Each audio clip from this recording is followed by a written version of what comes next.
fait 28 degrés aujourd'hui à Paris et je vais mettre mon corps à l'épreuve d'une sudation extrême. Aujourd'hui double programme puisque je vais vous montrer la rue de Rivoli qui est devenue piétonne et cyclable.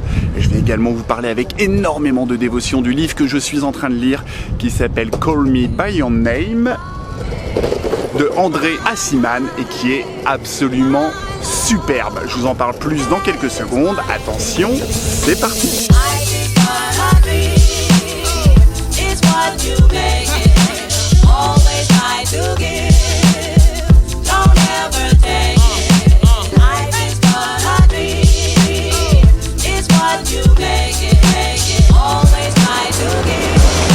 Le livre qu'on nous demande le plus, Le Petit Prince, Le Comte de Monte Cristo, Les Misérables, Notre-Dame de Paris. Le Petit Prince, c'est Le Petit Prince ou L'Amande, Marguerite Duras.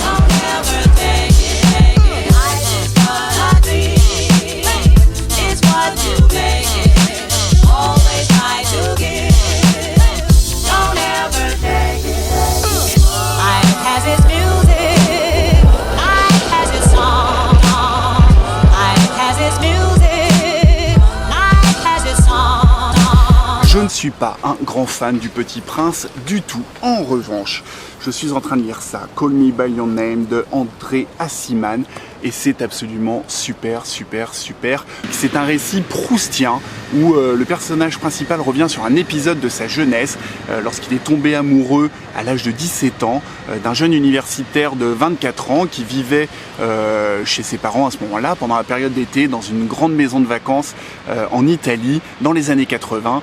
Et ça parle de ses premiers émois amoureux, c'est magnifique. Une des choses que j'adore, c'est juste l'univers du récit. Donc c'est l'Italie, les années 80, les longs repas à table avec des amis, ils vont se baigner, ils vont faire du tennis, ils se baladent à vélo. Ça donne complètement envie d'être à leur place. Et ce côté amour d'été, ça fait penser à Beauté volée, le film de Bertolucci, ou à Make to My Love d'Abdelatif Kechiche, ou en termes de bouquins, à La bicyclette bleue, que j'adore déjà. Et il y a ce même sentiment de premiers émois amoureux, d'adolescence, de vacances d'été, c'est magnifique.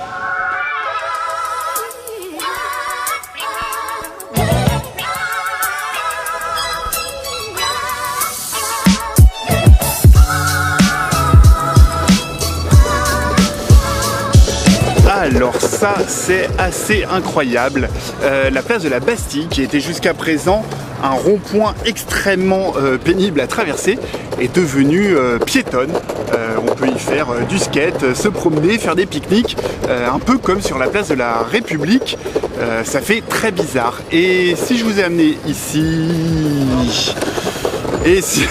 Et si je vous ai amené ici, c'est parce que maintenant on va aller tout droit sur 3 km jusqu'à la place de la Concorde à travers la rue de Rivoli qui a été piétonnisée.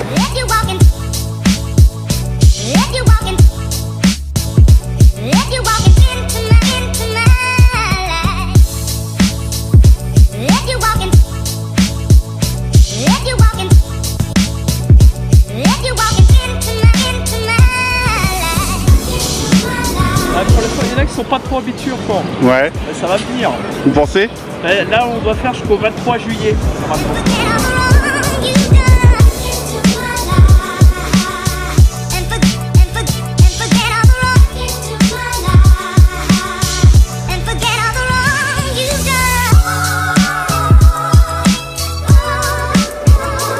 Alors je reviens au roman qui est vraiment un roman sur le désir, sur l'attirance, le fait de guetter les moindres petits gestes, les moindres petites paroles de l'être aimé et comment justement chacun de ces tout petits événements qui pourraient paraître microscopiques deviennent d'un coup des énormes climax avec des charges émotionnelles très importantes, ce mélange de peur, d'envie, etc. C'est fascinant.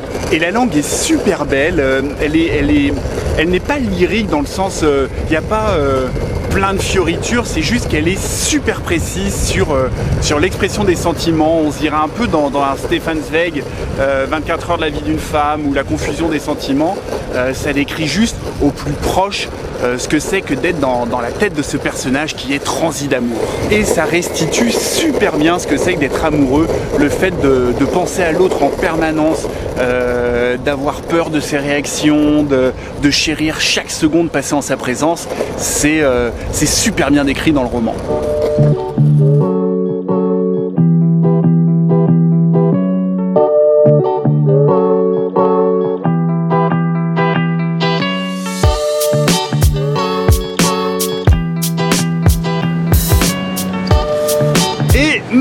Voici place de la Concorde. J'ai donc traversé les 3 km qui séparent la place de la Bastille à la place de la Concorde sur une piste cyclable que l'on peut évidemment faire aussi à pied, ce qui est super agréable, surtout lorsqu'il fait ce temps-là.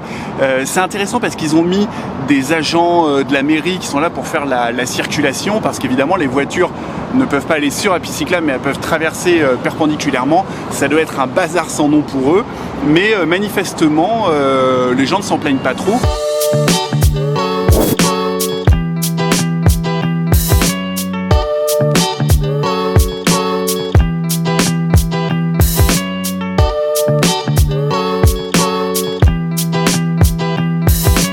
Ce n'est pas un grand livre romantique sur l'amour éternel comme peut l'être Notre-Dame de Paris ou une comédie urbaine comme Bridget Jones ou un thriller érotique. Non, là en fait on est dans quelque chose de beaucoup plus réaliste, et bizarrement le fait que ce soit réaliste, ça rend la chose encore plus poétique. Et poétique à tous les niveaux, parce que la langue est poétique, les situations sont poétiques, les réflexions des personnages sont poétiques, les lieux, les émotions. Bref, c'est génial.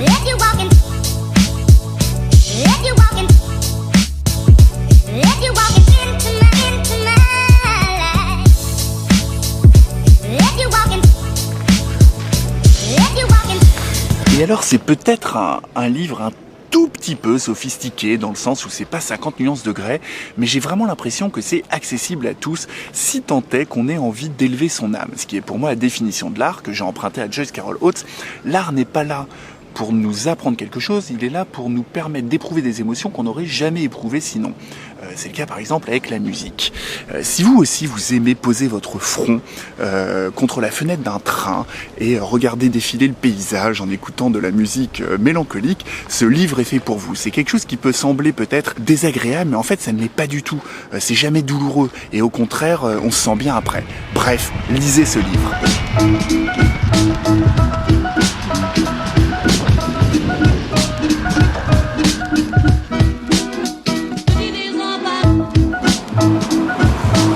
Je suis en train de rentrer chez moi et je viens de m'apercevoir qu'il y avait maintenant sur les abribus des distributeurs de gel hydroalcoolique. Ça fait très étrange, la ville est en perpétuelle mutation. Voilà, c'est fini pour aujourd'hui. Lisez Call Me By Your Name, à la prochaine, ciao.